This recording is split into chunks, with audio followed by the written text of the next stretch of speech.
Abhishek, let's address this issue, because I think Adit is right in pointing out that the questions that people have are based on the assumption that the cost structure is going to be significantly higher if you're operating a quick commerce business like Zepto. Now, is Zepto the exception?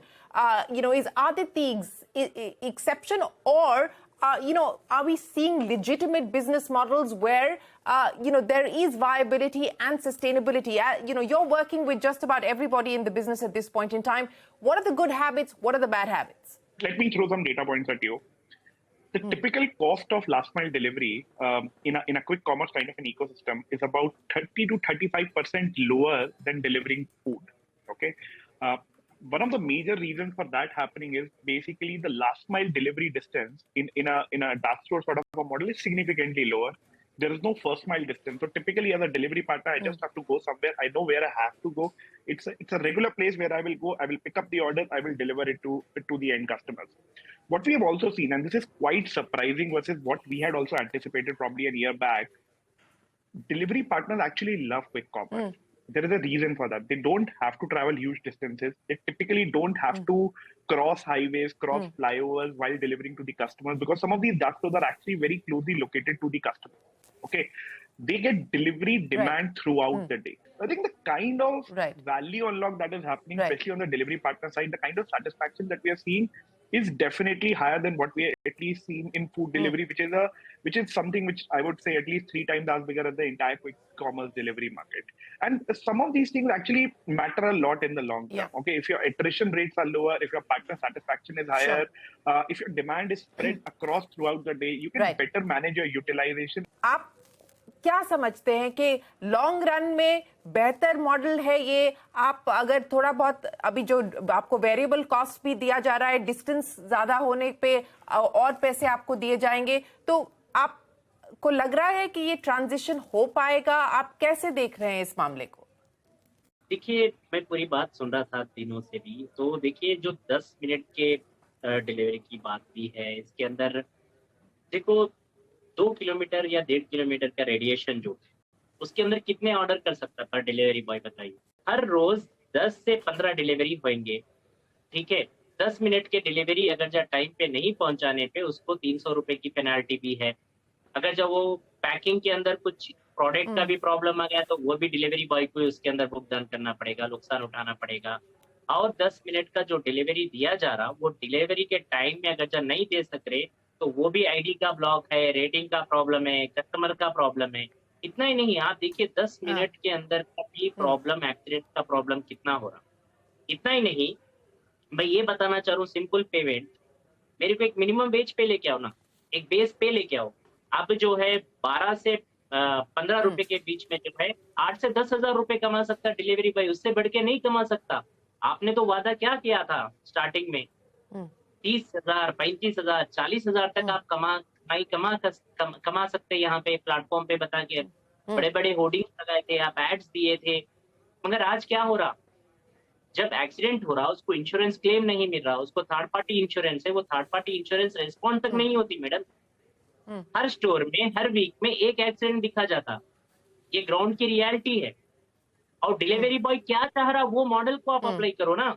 Customer खुद नहीं चाह रहे, customer खुद चाह रहे कि delivery boy खुद खुश रहे, मगर डिलीवरी वर्कर कहीं पे भी खुश नहीं है बीते हुए, चाहे वो फूड डिलीवरी के अंदर हो, चाहे वो ग्रोसरी डिलीवरी के अंदर हो। आप देखिए बीते हुए दिन से कितना डिलीवरी बॉय की आमदनी घट रही, आमदनी बढ़ने की जगह आमदनी लगातार घटते जा रही। Shantanu, let me come to you now before I get wrap-up comments from everyone. And I want to address this issue to you as a consumer and also as a founder. On the back of what you've heard on this panel today, what do you believe has to be the way forward?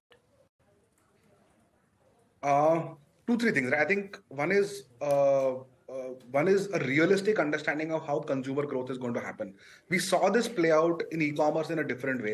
We saw it play out in mobility in a different way, right? We assume that the market is for 10 to 15 crore people for mobility. It actually was smaller than that. And that's why the markets did not grow commensurate to the valuation expectations. And then there were a lot of these kind of issues where you promise a certain driver salary, and then when the funding runs out, or when the rubber hits the road, you're not able to deliver on that at the scale at which you have promised. and then all of these things happen. So I think expectation of valuation and actual market size has to be kind of in sync. Sometimes you invest to create the market, but that cannot be an explosive one. It has to be a slower one because India will take time. Consumer behavior will take time. Second thing is, I genuinely believe that Indian consumers, we have to, as founders, and I think Aditya, Abhishek are kind of amongst the best out there, finding a way for Indian consumers to pay for value in convenience is probably the biggest challenge that we have. Like there are enough examples of Indian consumers paying premiums for great value. There are enough examples. Like the alcohol industry is full, right? If you give great value, people will pay for it. But how do we do it across service models? How do we do it across product brands? How do we do it across the board? Is something that we genuinely have to figure out.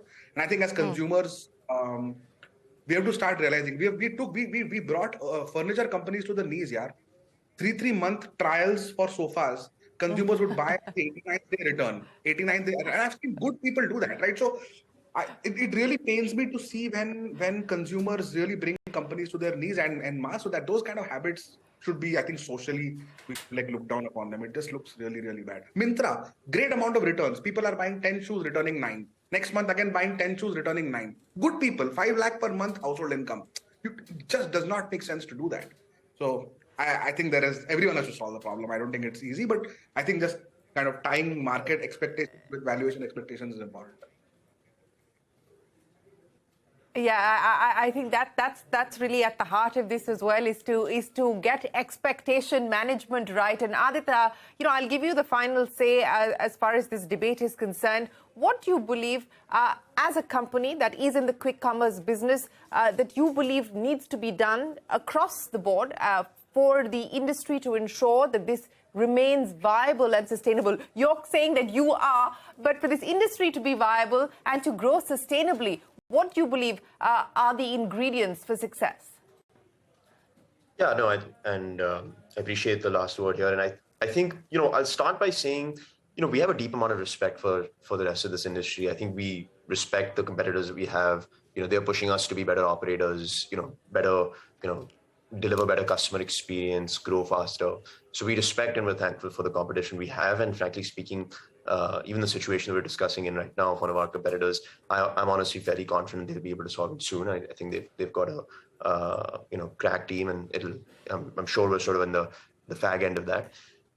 Look, in terms of my thought process in this model, I absolutely agree with Sheikh Ji that if we have to succeed in the long term, it's got to be not at the expense, but by the side of the folks that are doing real work on the ground, the delivery partners, the packers, the customer support agents. And we've, tried our best to do that. In fact, Zepto has not had a single large scale strike in its entire history, like the one that we're discussing today, predominantly because we've tried to do that. Now, that's not because we, inflate wages or try to do things that aren't sustainable, but because we want to treat the people that we feel are really driving value with respect. Right. And like I mentioned, across delivery partners and backers, customer support agents and more.